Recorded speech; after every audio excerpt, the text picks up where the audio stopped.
Using 100% of the brain is like using 100% of the keyboard. Prepare to astock for jazzed.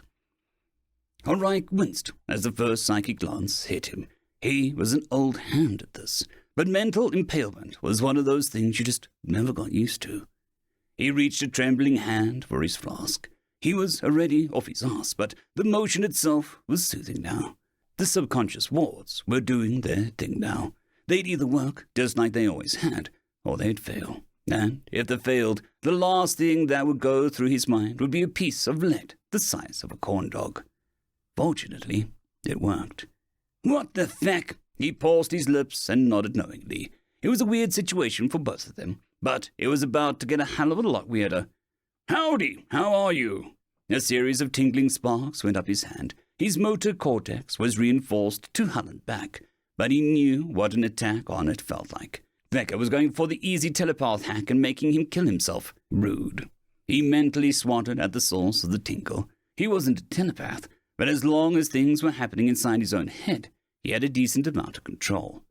The intruder had a few moments of stunned silence. Ariok used it to ask a new question. There is a human myth that if we use 100% of our brains, we'd be geniuses. Gods.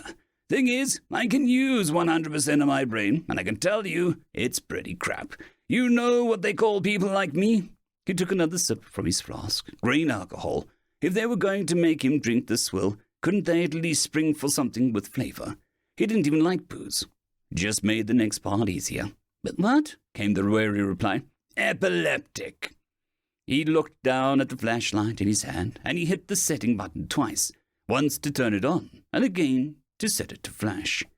He had the mercy of going unconscious almost immediately. The invader of his mind had no such fortune.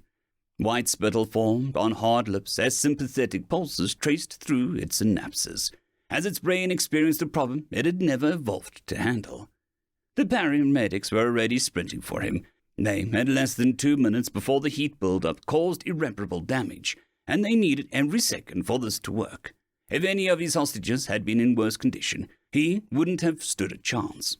As it was, him and Ariok were going to wake up with very, very bad headaches. End of story.